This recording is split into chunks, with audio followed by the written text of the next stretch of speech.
방송에서 제공하는 투자 정보는 투자 판단에 대한 조언입니다. 방송에서 제공하는 주식의 가치, 가격 상승 및 가격 하락에 대해서는 방송사에서 보장하지 않습니다.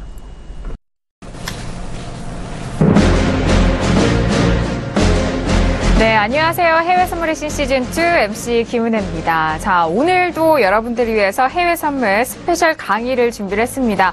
오늘은 그 전주보다 더욱더 특별하게 1, 2강 모두 한 분을 모시고 여러분들에게 해외 선물에 대해서 특별한 강의를 전달을 해드릴 텐데요. 잠시 후에 만나게 될 그 강의자를 기대 많이 해주시길 바라겠습니다.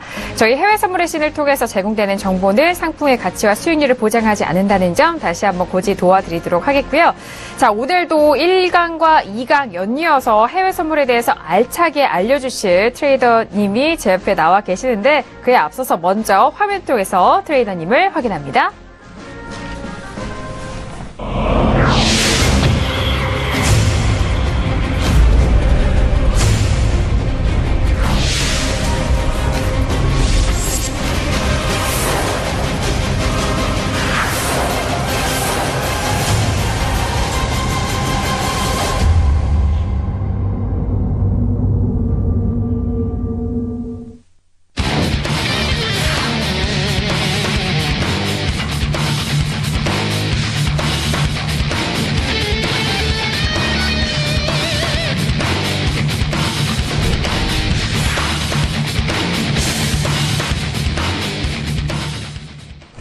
네, 바로 이분이십니다. 남한산성 트레이더님 나오셨어요. 인사 나눌게요. 어서 오세요. 네, 안녕하세요. 네, 너무 오랜만에 뵀는데 이전에 저희 스페셜 강의 시간을 통해서 시청자분들의 반응이 정말 좋았거든요. 그런데 오늘 또 다시 나와주셔서 많은 시청자분들이 정말 기대하고 앞에 계실 것 같은데요. 트레이더님, 오늘은 또 어떤 강의 준비하셨는지 궁금하거든요. 네. 보통 기본적 분석, 기술적 분석 이렇게 이제 두 가지로 나눌 수가 있는데 네. 저번에는 제가 큰 라인에서 했고 오늘은 좀 심층적으로 기술적 분석에 포커스를 좀 맞췄고요. 네. 이 방송을 보시는 모든 시청자분들이나 해외 선물을 하신 분들은 저절로 유레카라는 감탄사가 나올 수 있는 그러한 강의가 될 수 있도록 준비를 하였습니다. 네, 알겠습니다. 머릿속에 유레카가 딱 떠오를 수 있는 그런 강의를 알려주신다고 합니다. 지난 스페셜 강의 때는 큰 범위 내에서 여러분들에게 해외 선물에 대해서 전달해드렸다면요. 오늘은 그 안에 조금 더 세밀하고 세심하게 분석적인 내용을 전달을 해드린다고 하니까요. 이번 2시간 끝까지 채널 고정하시면서 시청해 주시길 바라겠습니다. 그렇다면 트레이더님은 일어나서 강의 준비해 주시길 바라겠고요. 네. 자, 오늘은 기술적 분석에 대한 부분 좀 구체적으로 말씀을 해주신다고 하는데 1강은 10시에서 11시까지 이어질 예정이고요. 2강은 11시에서 12시까지 이렇게 2시간 동안 오늘은 남한산성 트레이더를 통해서 해외 선물을 배워보도록 하겠습니다. 1세대 트레이더이신 만큼 오늘 정말 심도 있고 아주 유레카가 떠오르는 그런 강의가 될 것으로 예상이 되고 있는데요. 그렇다면 강의를 시작을 해보도록 하겠습니다. 트레이더님 강의 시작해 주시죠. 네. 네. 오늘 강의는 기술적 분석에 대한 부분에 대해서 강의를 하도록 하겠습니다. 네. 목차는 완성봉의 의미, 그 다음에 두 번째는 NS존, 그리고 세 번째는 로그선, 그 다음에 네 번째는 파동에 대해서 큰 목차는 이렇게 네 가지로 해서 요약을 해서 설명을 드리도록 하겠습니다. 먼저 가장 중요한 게 차트에서 가장 중요한 건 캔들입니다. 캔들이 가장 빠릅니다. 거래량에 의해서 표시되는 게 매수다, 매도다. 이게 표시되는 게 캔들이 가장 빠르고 그만큼 캔들이 가장 중요합니다. 이 캔들에 의해서 이제 MACD라든가 RSI라든가 스토캐스틱이라든가 보조지표들이 이제 만들어진 건데 그 중에서 가장 중요한 게 캔들이에요. 근데 많으신 분들이 캔들을 그냥 간과하시는 그런 분들이 계시는데 정작 가장 중요한 캔들, 이 캔들이 중요함에 있어가지고 한 번 더 우리가 짚고 넘어가는 그러한 차원에서 한번 캔들에 대해서 설명을 드리도록 하겠습니다. 네. 캔들의 종류가 여러 가지가 있습니다. 캔들의 종류가 여러 가지가 있는데 저 같은 경우에는 이제 캔들은 딱 세 가지입니다. 양봉, 음봉, 여주의 캔들 이렇게 세 가지로 나눌 수가 있습니다. 뭐 다들 아시다시피 물론 캔들에 대해서 초보가 아니신 분들은 다 아시겠지만 그래도 다시 되새긴다 생각하시고 들으시는 게 좋으실 겁니다. 양봉 같은 경우에는 시가보다 종가가 클 때 양봉이 나오는 거고, 음봉은 시가보다 종가가 아래에 있을 때 음봉이 나오는 거고, 여주의 캔들은 보통 이제 망치형 캔들, 영망치형 캔들, 교수형 캔들, 유성형 캔들 이렇게 캔들에 대한 이 몸통이 이 꼬리, 뭐 아래 꼬리가 됐든 위 꼬리가 됐든 상관이 없습니다. 양봉이든 음봉이든 상관이 없고, 이 몸통보다 이 꼬리가 3배 정도 긴 꼬리가 나왔다. 그러면 이 캔들들은 다 여주의 캔들이에요. 물론 그냥 도치 캔들도 마찬가지로 다 여주의 캔들입니다. 이 여주의 캔들은 왜 여주의 캔들이냐면 캔들 자체가 어떠한 방향성이 없습니다. 방향성이 없기 때문에 이렇게 꼬리가 이렇게 길게 몸통보다 나오는 겁니다. 그리고 보통 양봉 캔들이 됐든 음봉 캔들이 됐든 중요한 게 뭐냐면 고가, 종가, 시가, 저가가 있다라고 하면 이 4가지 중에 가장 중요한 게 종가입니다. 항상 종가가 중요합니다. 음봉도 마찬가지입니다. 시가보다 시작가는 여기서 시작을 됐지만 가격이 하락돼서 종가가 여기에서 끝났어요. 고가가 얼마를 찍었든 저가가 얼만큼 내려갔든 이건 상관이 없습니다. 결국은 종가가 과연 어디에서 끝났는지 이게 중요하고, 보통 캔들은 우리가 2가지로 보시면 됩니다. 하나는 일봉 차트에 하루 캔들, 그 다음에 60분 캔들, 이 2개의 캔들이 가장 기본적인 캔들이라고 보시면 됩니다. 그래서 여러분들이 아셔야 될 건 고가나 저가보다는 항상 종가가 중요한 거고, 그 다음에 몸통보다 꼬리가 긴 캔들들은 다 여주의 캔들이고, 이 캔들들이 출현을 했었을 때는 적어도 60분 캔들 기준으로 1시간 정도는 관망을 하시고 거래를 하시는 게 좋습니다. 만약에 일봉상 이러한 여주의 캔들이 나왔다 그렇다라고 하면 하루 정도는 거래를 쉬시고 충분히 관망을 하신 다음에 거래를 하시는 게 손실을 최소화하고 수익을 극대화할 수 있는 그러한 방법입니다. 그래서 저 같은 경우는 이 캔들을 모는 종이에 뭐 유로가 됐든 파운드가 됐든 호주 달러가 됐든 모는 종이에 일일이 1시간짜리 캔들을 모는 종이에 직접 그렸어요. 그래서 손이 네. 좀 변형이 됐습니다. 굳은살이 배겨가지고 그 정도로 수백 장을 모는 종이에 그렸어요. 그리다 보면 그냥 아무 생각 없이 캔들을 그리다 보면 이 캔들이 어떠한 상황에서 이러한 캔들이 나왔는가 스스로가 느끼실 수가 있어요. 그 정도로 캔들이 중요합니다. 토요일, 일요일 날 쉬시는 날 그냥 문구점에서 모는 종이 사가지고 한번 차트 보시고 그 캔들을 일일이 스케일대로 한번 그려보십시오. 굉장히 도움이 많이 되십니다. 네. 책, 기술서적, 3-4권 읽으신 것보다 본인 스스로 느끼는 바가 굉장히 클 거라고 봅니다. 네. 그러면 캔들에 대해서 어느 정도 제가 설명을 드렸고, 그 다음은 완성봉의 의미입니다. 이 완성봉이라는 것은 말 그대로 완성이 된 캔들이에요. 60분 캔들 기준으로 59분까지는 이 캔들은 끝난 캔들이 아닙니다. 1분을 남겨놓고도 양봉이 음봉으로 바뀔 수가 있고 음봉이 양봉으로 바뀔 수도 있습니다. 그래서 항상 캔들은 끝나야 알 수가 있고, 이 끝나는 그 캔들이 완성봉이다, 완성이 됐다, 이렇게 보고 여러분들이 접근을 하시면 됩니다. 완성봉의 개념 한번 보시도록 할게요. 지금 현재 화면에 1번, 2번, 3번, 4번이 있어요. 이건 어떠한 중요한 이 갈색 선은 저항선입니다. 캔들이 계속 이렇게 올라오고 있는 상황에서 중요한 저항선을 맞았습니다. 중요한 저항선을 네. 맞았을 때 1번, 2번, 3번, 4번 중에 저항선을 돌파한 캔들은 과연 몇 번일 것 같습니까? 아무리 꼬리가 1번처럼 이렇게 더 높이 올라왔다 하더라도 종가가 저항선을 뚫질 못했습니다. 네. 2번 캔들도 결국은 종가가 저항선 아래에서 끝났어요. 3번도 마찬가지입니다. 그래서 맞아요. 결국은 이 저항선을 돌파됐다라고 보는 캔들은 정답은 4번이 되는 겁니다. 4번. 네. 그래서 항상 종가가 어디에서 끝나는지가 굉장히 중요합니다. 다음은 반대로 어떠한 캔들이 계속해서 하락을 하고 있는 그러한 상황에 강력한 지지선이 버티고 있습니다.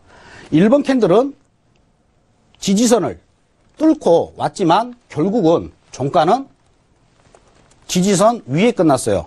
2번도 마찬가지입니다. 결국은 이 캔들이 3번 캔들이 지지선을 돌파한 캔들이 되는 겁니다. 네. 그래서 아까 저항선 같은 경우는 4번, 지지선 같은 경우는 3번이 몸통을 때리고 종가가 지지선 아래에서 끝났기 때문에 결론적으로 이 지지선을 하향 돌파한 캔들은 3번이 되는 거고 이 저항선을 상향 돌파한 캔들은 4번이 되는 겁니다.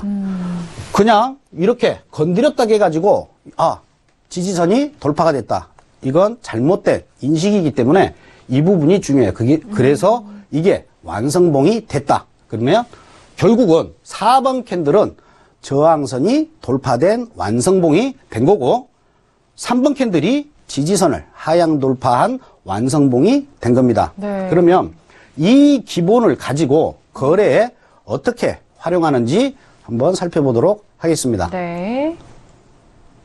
거래 실제로 적용이 되는 부분을 지금 말씀해 주신다는 거죠? 네. 네. 먼저 캔들이 쭉 추세를 타고 올라와서 네. 1번 캔들, 이때가 20시, 1시간 캔들 기준입니다. 20시 캔들, 그러니까 8시 종가가 저항선 위에서 돌파가 돼서 완성봉이 됐습니다. 네. 그러면 2번에서 21시가 되겠죠. 8시 이후에 이 저항선을 맞았을 때 여기에서 매수로 진입을 하는 겁니다. 그러면 3번 캔들에서는 수익을 내실 수가 있다는 거예요. 그래서 중요한 건 1번 캔들이 완성봉이 됐는지를 확인을 하고 20시까지 20시 정확하게 1초도 미리 들어가시면 안 돼요.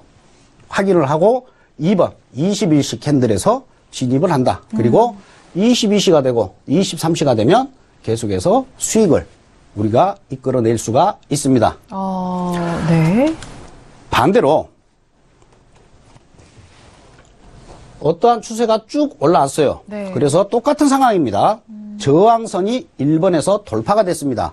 이게 21시 캔들이라고 보겠습니다. 그래서 22시에 그러니까 9시 이후에 저항선 위로 돌파가 됐으니까 여기에서 매수를 진입을 했어요. 근데 22시 종가가 다시 음봉으로 저항선 아래에서 종가가 끝났어요. 네. 그러면 23시 캔들에서 왔을 때 손절을 하는 겁니다. 그러면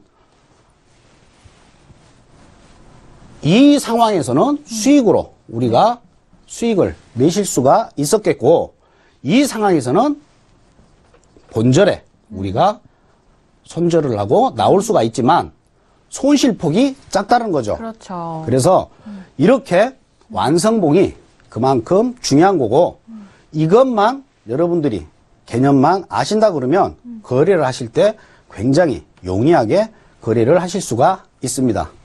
네. 그러면 캔들에 대해서 우리가 알았고 네. 그 캔들을 활용해서 완성봉이라는 게 뭐고 완성봉이 됐었을 때 어떻게 진입하는지에 대해서 지금까지 배웠고 네. 그 다음은 NS존에 대해서 설명을 드리도록 하겠습니다. 네, NS존 들어가기 전에 제가 잠시만 정리를 도와드릴게요. 저도 캔들을 보면서 이거는 정말 꿀팁이 있고 시청자 여러분 정말 바로 적으시면서 봐야 될 것 같은데 역시나 1세대 트레이더님이 설명해 주시는 그런 바라서 정말 유레카가 전에 1강부터 바로 떴는데요. 자, 캔들에 대한 부분 여러분들도 중요성을 많이 아실 텐데 먼저 우리 남한산성 트레이더는 모는 종의 차트 캔들 하나하나를 그려가는 것이 정말 그 의미, 참뜻을 잘 알 수 있다고 합니다. 손이 거칠어지실 것만큼 그렇게 많이 그려보셨다고 했는데 여러분들도 캔들 하나하나를 좀 배워보시는 의미에서 그렇게 그려보시길 바라겠고요. 그리고 완성형에 대한 부분, 지지와 저항을 받는 그 캔들의 종가 기준에 대한 부분을 통해서 우리가 수익을 극대화할 수도 그리고 손절 처리도 할 수 있다라는 그런 캔들에 대해서 완성형까지 저희가 배워봤습니다. 자, 이어서 NS존에 대해서 말씀해 주시다고 하는데 남한산성 존입니다. 네, 트레이더님 이어가 주시죠. 네. 제가 전에는 거래를 할 때 일목균형표, 그 다음에 저도 이제 볼린저 밴드, MACD, RSI, 스토캐스틱 이러한 보조 지표들을 많이 보면서 거래를 했었습니다. 네. 근데 차트가 굉장히 복잡해져요. 그리고 그러한 보조 지표를 여러 가지를 본다고 해가지고 물론 효과를 보시는 분들도 있겠지만 그만큼 필터링이 많이 되다 보면 거래하시는데 반대로 장벽이 돼버리고 장애가 됩니다. 그래서 제 차트는 굉장히 간단해요. 그래서 지금까지 제가 거래하면서 느꼈던 거, 그 다음에 제가 스스로 만든 게 NS존인데 이 NS존에 대해서 설명을 드릴 거고 이 NS존만 여러분들이 아신다라고 하면 다른 거 보실 필요도 없이 충분히 수익을 내실 수가 있습니다. 네.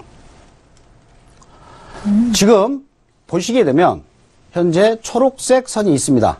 초록색 선 이 한 칸이 하루입니다. 그러면 60분 캔들입니다. 항상 저는 60분 캔들로 거래를 합니다. 60분에 이게 하루니까 해외 선물은 23개가 되겠죠. 네. 1시간이 휴장을 하니까 60분봉 캔들이 23개고 여기도 하루고 여기도 하루고 여기도 하루가 됩니다. 네. 그러면 첫 번째 이 초록색 선 초록색 선 위로 완성봉이 됐죠. 완성봉이 네네. 됐으니까 초록색 선을 터치하면 매수를 진입하는 겁니다. 수익이 낮겠죠. 네. 이날 여기에서 아까 제가 설명드린 겁니다. 먼저 양봉에서 이 캔들입니다. 네. 양봉에서 초록색 선 위로 올라가서 매수를 진입을 했겠죠. 네네. 그런데 다시 음봉이 떨어지면서 네. 다시 밑으로 종가가 끝났어요. 그럼 여기에서 매도를 들어가는 겁니다. 네. 그러면 매도를 들어갔다라고 하면 어느 정도 수익을 냈겠죠. 네. 그리고 다시 여기에서 위로 종가가 양봉이 이 초록색 선 위에서 종가가 끝났기 때문에 초록색 선에서 매수를 들어갔다라고 하면 이만큼의 수익을 냈겠죠. 네네. 그 다음 캔들 여기에서 초록색 선 아래에서 종가가 끝났어요. 그러면 그 다음 캔들에서 매도. 근데 여기서 아까 제가 말씀드린 것처럼 이건 요주의 캔들이에요. 몸통보다 꼬리가 깁니다. 그래서 캔들 하나를 더 봤더니 초록색 선 아래에서 다시 종가가 끝났다. 그러면 그 다음 캔들에서 매도를 들어갔다라고 하면 또 수익을 냈겠죠. 네. 여기도 마찬가지입니다.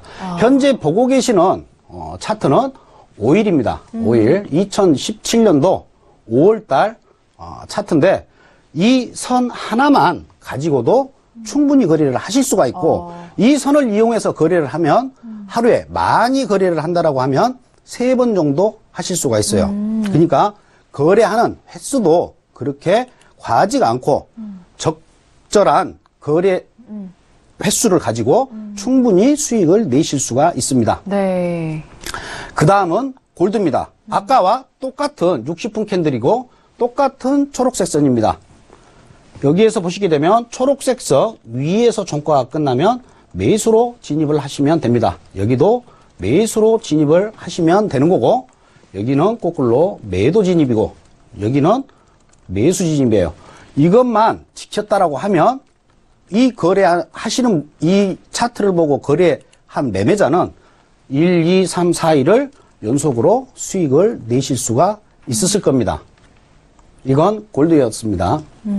그 다음 유로 보도록 하겠습니다. 네. 똑같습니다. 이것도 60분 캔들이고 똑같은 초록색 선입니다. 똑같은 초록색 선인데 보시게 되면 양봉이 초록색 선 위로 올라왔기 때문에 완성봉이 됐기 때문에 그 다음 캔들에서 매수를 들어갔습니다. 매수를 들어가고 다시 음봉으로 초록색 선 아래에서 완성봉이 됐기 때문에 조종 시 매도를 들어갔다라고 하면 수익을 내실 수가 있습니다. 네. 여기도 마찬가지고 여기도 마찬가지입니다.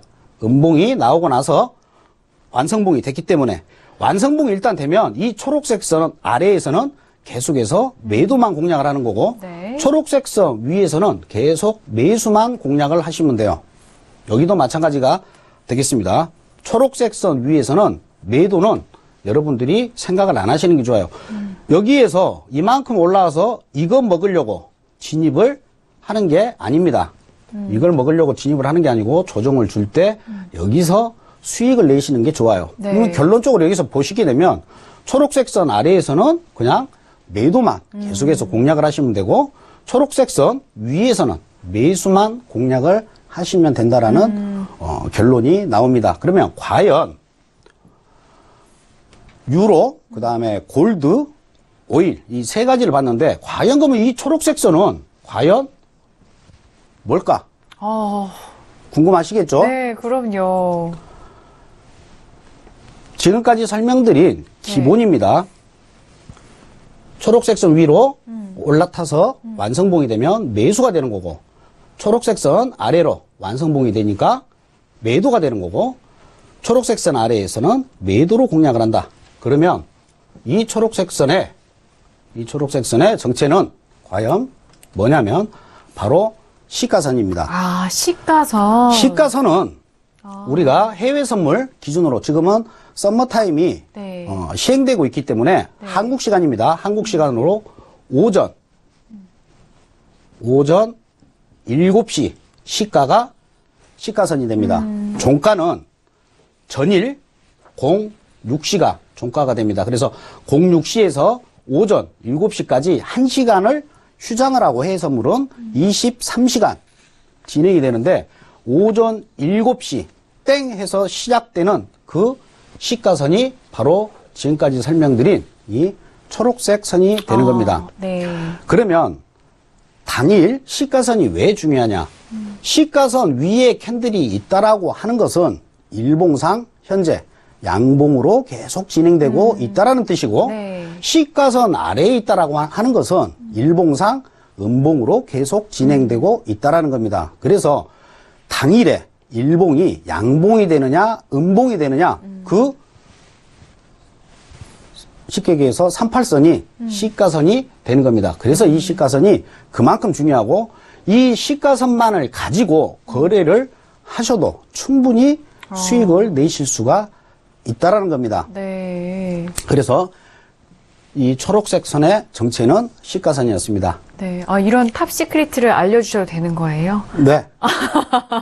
시청자분들을 정말 사랑하시는 마음으로, 네, 오늘 이렇게 꿀팁을 알려주고 계세요. 자, 이렇게 지금 이 잠깐의 강의에서도 많은 팁을 알려주고 계시는데요. 저희 샘플러스, 서울경제 샘플러스 들어오시면은 남한산성 트레이더를 만나볼 수 있는데요. 무료 방송도 이렇게 여시거든요. 그 부분을 또 활용하시면은 오늘 말씀드린 것보다 더 많은 꿀팁이 나올 것 같아요. 네, 트레이더님 계속해서 이어가 주실까요? 네, 네. 맞습니다. 네. 맞고요. 아까는 초록색 선이었고 이번에는 형광색 선입니다. 얘도 마찬가지예요. 이 한 칸이 하루가 됩니다. 이 한 칸이 다 하루가 되는데 보시게 되면 초록색 선 아래에서 또 완성봉이 됐죠. 완성봉이 되면 그 다음 캔들에서 매도로 진입을 하시면 되는 겁니다. 여기서 계속해서 이 초록색 선에서 양봉, 음봉으로 공방을 하다가 초록색 선 위로 완성봉이 된 이후에 다시 유로가 상승하는 모습을 보실 수가 있는 거고 여기서도 마찬가지로 양봉으로 초록색 선 위로 올라선 이후에 강하게 상승하는 모습을 보실 수가 있습니다. 아까 시가선인 초록색 선과 동일하게 여러분들이 보시면 됩니다. 네. 자, 지금 초록색 선 위에 노란색까지 얹혔는데 지금 함께 보고 계신 차트는 유로FX로 보고 계시고요. 다음은 크루드 오일로 사례를 말씀해 주신다고 하네요. 네. 다음은 크루드 네. 오일입니다. 똑같습니다. 아까 유로와 마찬가지로 형광색 선 위로 이렇게 완성봉이 되면 조종 시에 매수로 진입을 하시면 되는 거고, 얘도 마찬가지죠. 초록색 선 위로 완성봉이 있다. 만약에 어떠한 거래자가 여기에서 계속해서 매도 포지션을 갖고 있었다. 그러면 초록색 선 위로 완성봉이 된 이후에 매도 포지션을 손절을 하고 매수로 스위칭 매매를 시도를 하시는 게 좋습니다. 여기도 마찬가지입니다. 그러면 여기서 보신 바와 같이 초록색 선 위에서는 계속해서 매수세가 들어오는 거고, 형광색 선 아래에서는 매도세가 들어온다는 것을 아실 수가 있습니다. 네. 그 다음은 골드입니다. 골드도 마찬가지예요. 형광색 선 아래에서 조정을 주고 완성봉이 된 이후에 형광색 선을 맞고 하락을 했고, 여기도 형광색 선 완성봉이 된 이후에 그 다음 캔들이 조정을 주고 크게 급락을 한 모습입니다. 여기도 마찬가지예요. 예를 들어서 여기서 시가가 시작이 됐기 때문에 만약에 시가 위에 있다라고 생각을 하거나 형광색 선 위에 있기 때문에 매수로 포지션을 갖고 계셨다라고 하면 이 캔들이 이 형광색 선 아래에서 완성봉이 된 이후에는 매수 포지션은 정리를 하고 이제 매도로 대응을 하시면 되는 겁니다. 그러면 아까 초록색 선과 마찬가지로 이 형광색 선도 우리가 정리를 하면 네. 형광색 선 위로 이렇게 완성봉이 되면 계속해서 매수가 나타나는 거고, 여기도 마찬가지죠. 여기 보시게 되면 캔들이 계속해서 형광색 선을 건드렸지만 실질적으로 형광색 선 아래에서 종가가 끝난 캔들은 하나도 없어요. 네네. 그만큼 얘는 하향 돌파가 됐다라고 볼 수가 없기 때문에 매수 포지션을 갖고 계신 분들은 계속 매수 포지션을 유지를 하시는 게 맞습니다. 여기서도 보시면 강한 음봉이 나오면서 형광색 선 아래 종가 기준으로 완성봉이 되니까 그 다음 캔들에서 조정을 주고 하락하는 모습을 보실 수가 있어요. 네. 그러면 아까 초록색 선은 시가선이었는데, 그러면 이 형광색 선의 정체는 과연 무엇일까? 이 형광색 선은 네. 중심선이라고 부르시면 됩니다. 그러면 이 중심선이라는 것은 전일 고가와 전일 저가, 그러니까 일봉상 고가와 저가의 2분의 1 가운데 중심선이 되는 겁니다. 그러니까 전일 양봉이 됐든 음봉이 됐든 절대값의 가운데 센터가 중심선이 된다라고 보시면 됩니다. 네. 그러면 우리가 지금까지 NS존에 있어가지고 네. 시가선과 네. 중심선, 아까 초록색 선으로 제가 계속해서 설명드렸던 네, 맞아요. 시가선과 형광색 선으로 표시된 중심선을 두 개를 합쳤습니다. 네. 현재 보고 계신 차트는 아까 서두에 말씀을 드렸던 형광색과 시가선 두 개를 합쳤을 때 꼭 보시게 되면 일목균형표에 음운과 양운인 것처럼 보이실 겁니다. 네. 보시게 되면 이 위에서는 매수로 대응을 하시면 됩니다. 이 형광색과 초록색 선, 이게 NS존이라고 보시면 됩니다. NS존 안에서는 박스권이 되는 거고, NS존 위에서는 매수, NS존 아래에서는 매도, NS존 안에서는 이러한 박스권의 흐름을 보인다라고 보고 대응을 하시면 됩니다. 그렇다라고 하면 이 부분에서는 NS존 위에 있기 때문에 계속해서 매수로 공략을 하셔도 되는 겁니다. 그래서 이렇게 꼭 일목균형표에 양운, 음운처럼 보이는 이게 바로 NS존이고, NS는 남한산성의 이니셜을 붙여가지고 네. 제가 만든 겁니다. 네. 기억하기 너무 쉬워요. NS존이라고 하시는데, 많은 보조지표를 좀 활용을 하시면은 정말 일목균형표처럼 이런 양운과 음운 그런 차트 많이 보셨을 텐데, 자, 이 부분에 대해서는 시가선과 중심선을 이용해서 같이 합쳤을 때 이런, 존이 나온다는 점, 이런 점을 통해서 좀 쉽게, 네, 매수와 매도에 대한 포지션을, 네, 잘 잡아가실 수 있을 것 같아요. 자, 이어서 계속해서 강의 들어보도록 하겠습니다. 네. 그래서 지금 현재 여러분들이 사용하고 계시는 증권사나 선물사에서는 NS존이라는 툴이 제공이 되지 않겠죠. 제가 만들었으니까.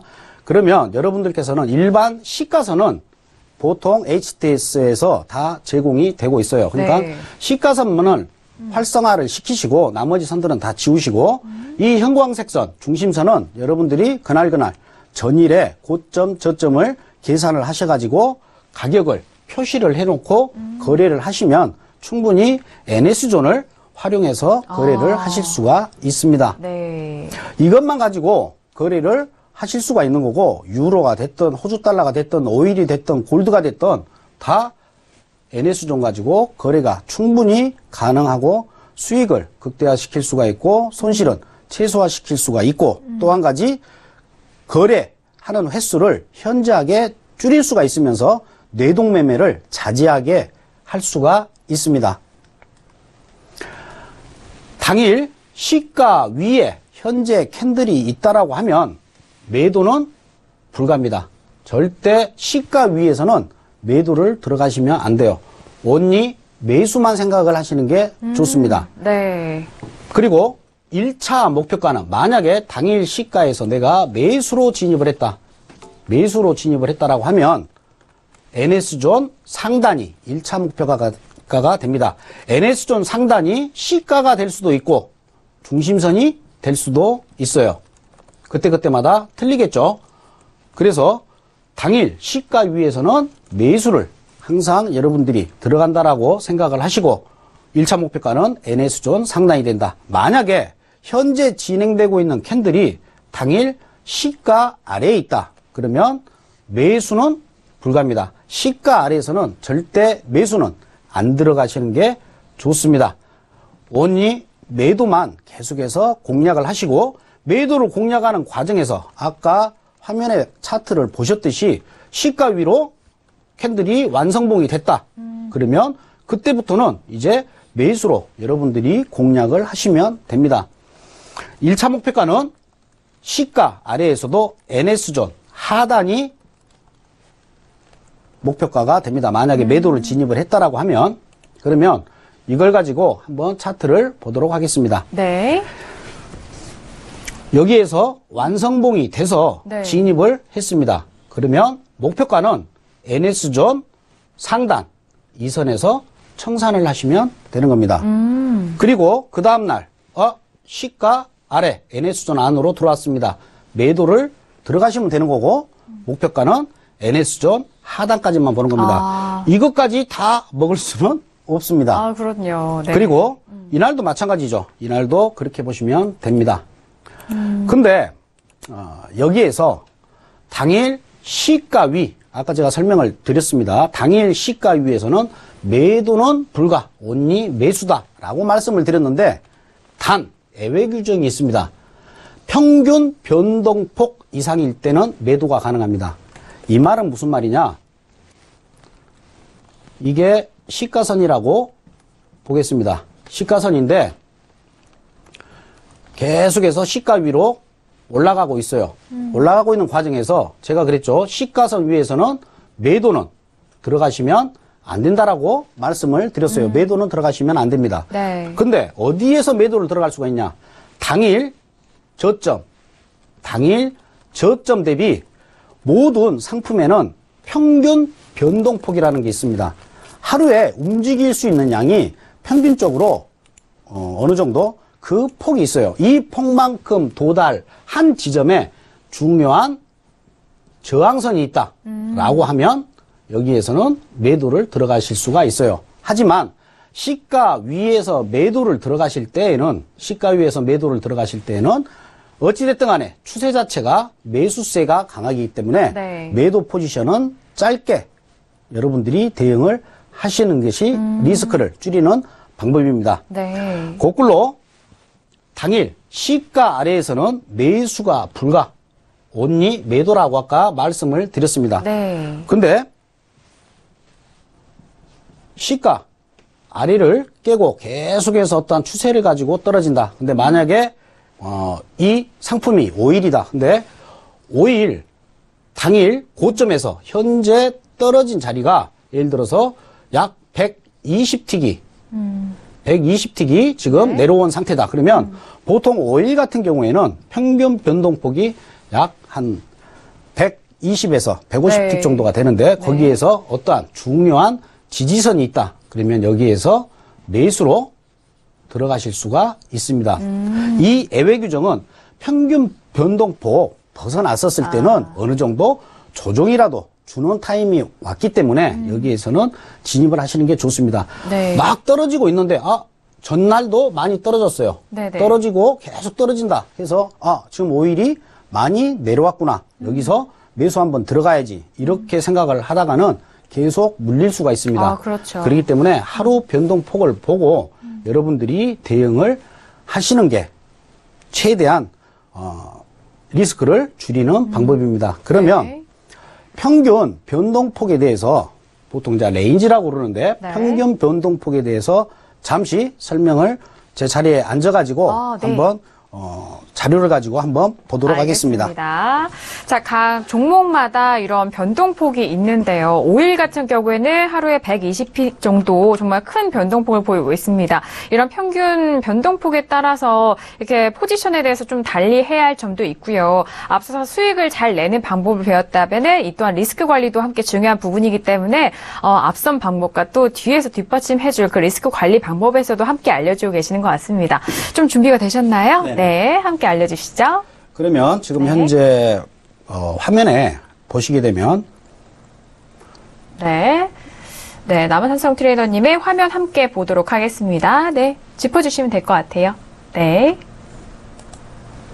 네, 지금 저 같은 경우는 이렇게 데이터를 엑셀에다가 당일 고가와 저가의 변동폭을 이렇게 표시를 했는데 지금 화면에 보고 계시는 것은 유로화가 되겠습니다. 그러면 지금 2017년 6월 30일부터 6월 1일부터 6월 30일까지 본다라고 하면 네. 그 변동폭은 68틱이었어요. 그러니까 2017년도 6월 달에 유로화 변동은 68틱이었습니다. 6월 달. 네. 5월 달을 보시게 되면 75틱 움직였습니다. 좀 더 늘었네요. 네. 그리고 4월 달 69틱. 그리고 3월 달 같은 경우에 74틱. 그래서 유로화 같은 경우에 쭉 이렇게 보시게 되면 네. 2월 달도 73틱. 거의 보시게 되면 65틱에서 75틱 사이에서 유로화는 하루 평균 변동폭이 움직인다. 네. 이렇게 보시고 그 당일 저점에서 예를 들어서 한 70틱 정도 올라온 상황에서 중요한 저항선이 있다라고 하면 거기에서는 거꾸로 매도를 들어가셔도 된다라는 겁니다. 물론 1월 달 같은 경우에는 98틱 이렇게 하루 변동폭 이상 크게 벗어나는 경우도 있습니다. 작년 11월 9일 같이 미국 대선이 트럼프가 예상을 뒤엎고 당선이 됐었을 네. 경우에는 하루에 400틱도 움직인 경우가 있어요. 그러니까 그렇죠. 어떠한 펀더멘탈적인 부분이라든가 어떠한 큰 빅 이슈라든가 이벤트가 있었을 때에는 여러분들이 또 남한산성이 무조건 하루 변동폭이 유로는 70틱이다 해가지고 네. 그 말 듣고 거꾸로 들어가서 물렸다 이렇게 말씀하지 마시고 그럼요. 그러한 이벤트가 있는 날에는 거래를 자제하고 그런 날은 어떠한 펀더멘탈적인 측면으로 움직이기 때문에 기술적인 분석으로 우리가 접근하기는 좀 어렵다라고 그렇죠. 보시는 게 좋습니다. 네. 다음은 골드를 한번 보도록 하겠습니다. 네. 골드도 많은 분들이 관심 있어 하시죠. 네. 골드 같은 경우에 2017년도 올해 6월 달 움직였던 게 126틱이 움직였습니다. 5월 달 공교롭게도 126틱 움직였어요. 하루 평균입니다. 네. 4월 달 공교롭게도 126틱입니다. 네. 이렇게 골드 같은 경우에는 하루에 움직이는 변동폭을 약 130에서 3월 달도 또 126틱이었어요. 그러니까 3, 4, 5, 6, 4개월 동안 하루에 움직였던 평균 변동폭이 골드는 126틱이었습니다. 그리고 2월 달은 135틱, 1월 달은 150틱. 그래서 한 130틱에서 150틱 정도가 여러분들이 골드가 하루에 움직이는 양이다 보시면 됩니다. 물론 골드도 마찬가지입니다. 미국 대선 때는 하루에 700틱도 움직였습니다. 그러니까 네. 이런 날은 여러분들이 차라리 거래를 안 하시고 네. 그냥 쉬시는 게 내지는 열공을 하시는 게 도움이 되는 겁니다. 미국 대선 때 이렇게 큰 네. 폭의 이렇게 변동폭이 있었고 그렇죠. 평상시는 거의다가 뭐 140틱, 144틱, 다 150틱. 그러니까 골드는 딱 정하십시오.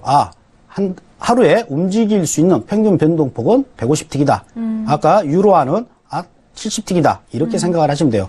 물론 브렉시트 영국 브렉시트 선거가 있었을 때 이때는 1000틱도 움직인 적이 있습니다. 골드 같은 경우에. 네. 그러면 5일 마지막으로 네. 한번 또 살펴보도록 할게요. 네. 5일도 마찬가지입니다. 6월 한 달 동안에 움직였던 게 얘도 평균 126틱입니다. 비슷하네요. 이건 제가 네. 만든 게 아닙니다. 그 수치의 데이터에 그럼요. 의해서 나온 겁니다. 네. 그리고 5월 달에는 150틱이 움직였는데 5일도 보시게 되면 355틱이 움직인 날이 있었어요. 이날은 오펙에서 감산 합의가 이루어진 날이에요. 그러니까 네. 5일 같은 경우에 만약에 오늘 감산 합의가 있다. 그러면 여러분들이 거래를 자제하시고 추세대로 여러분들이 거래를 하시는 게 맞는 거래 방법이다. 이렇게 네. 보시면 됩니다. 네. 그리고 5월 달에 148틱, 그 다음에 4월 달에 110틱, 그리고 3월 달에 120틱, 2월 달에 100틱.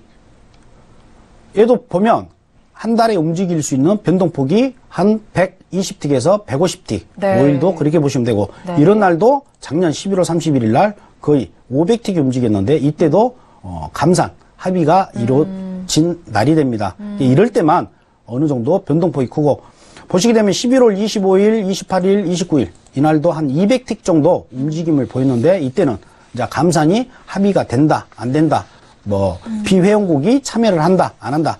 이때 어떠한 변동폭이 수반이 되는데 거의 보면 최대 맥스로 봤을 때 200틱 정도 여러분들이 어떤 큰 이슈가 없는 그런 상황에서는 200틱 정도 보시는 게 좋습니다. 맥스로 봤었을 때. 그래서 네. 한 120에서 150틱 정도로 골드와 마찬가지로 5일도 보고 여러분들이 대응을 하시면 돼요. 그러면 하루에 움직일 수 있는 양이 이미 정해져 있고 그 안에서 여러분들이 매수인지 매도인지만 판단을 해서 거래를 하시면 된다는 겁니다. 네. 그러면 훨씬 여러분들이 거래하실 수 있는 어떠한 운신의 폭이 그만큼 줄었고 확률도 그만큼 높아졌다는 걸 이 데이터를 통해서 여러분들이 아실 수가 있을 겁니다. 네.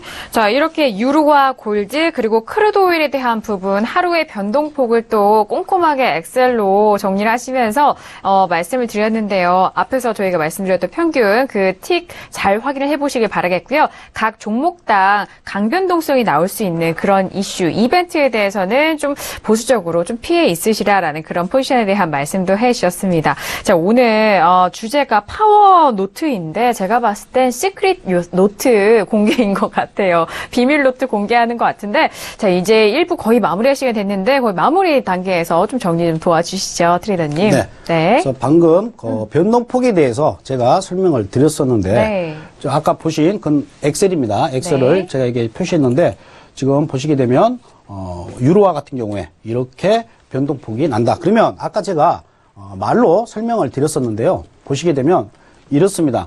유로화 같은 경우에 시가 시작이 됐습니다. 이때 가격이 1.1196이었어요. 물론 시가 위에서는 제가 매도는 들어가면 안 된다라고 말씀을 드렸습니다. 시가 위에서는 매도를. 하지만 저점 대비 고점이 1.12609 거의 70틱 정도 올라왔다라는 겁니다. 70틱 정도 왔는데 어떠한 중요한 저항선이 있다. 여기에서는 매도를 들어가셔도 네. 짧게 수익을 내실 수가 있다는 겁니다.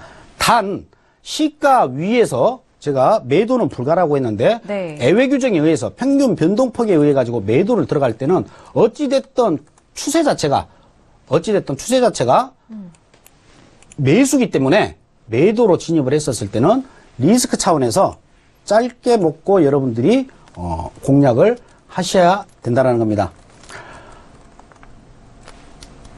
그래서 네. 지금까지 제가 설명을 드린 오늘 지금 일부 순서에서는 캔들이 무엇인지, 그 다음에 완성봉, 그 캔들에 의해 가지고 어떠한 지지나 저항선이 돌파가 됐을 때, 건드렸을 때만 그게 돌파다, 아니면 꼬리만 나왔을 때 돌파다, 이런 개념이 아니고 완성봉이 됐었을 때 네. 그래야 이게 진정한 돌파다라는 걸 말씀을 드렸고, 네. 제가 지금까지 거래한 걸 노하우를 함축시켜서 만든 NS존에 의해 가지고 어떻게 거래하는지 그 방법에 대해서도 설명을 드렸고, 그 다음에 하루 변동폭, 어떠한 상품이든지 간에 큰 이슈가 있는 날은 물론 다르겠지만 큰 이슈가 없는 그러한 상황에서는 하루에 움직일 수 있는 변동폭이 상품마다 다 정해져 있다. 그건 제가 백날 말씀으로만 설명을 드려가지고 전하는 게 아니고, 아까 엑셀을 보셨듯이 일봉상의 고가저가를 다 데이터를 뽑아가지고 네. 만든 겁니다. 그리고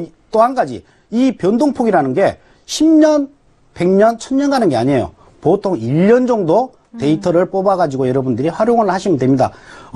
어떠한 상품의 추세라든가 변동폭도 트렌드에 맞게 움직일 수가 있기 때문에 그렇습니다. 그래서 변동폭에 의해 가지고 어떻게 거래를 하는지까지 일부 순서에서는 말씀을 드렸습니다.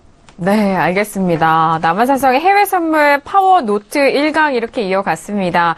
처음에는 이런 하나의 봉에 대해서 좀 말씀해 주셨는데, 정말 작은 개념에서 이후에는 지금 1시간도 되지 않았지만 큰 넓은 범위에서 이런 해외 선물에 대해서 빠르게 이해하고 또 접근 가능한 방법에 대해서 상세하게 알려주고 계시는데요.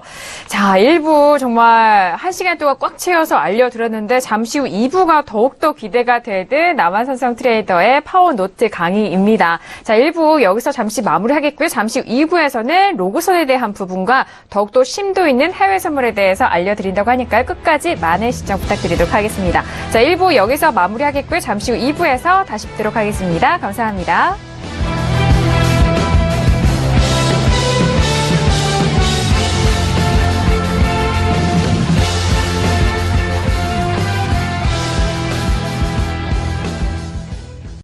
본 방송에서 제공하는 투자 정보는 투자 판단에 대한 조언입니다.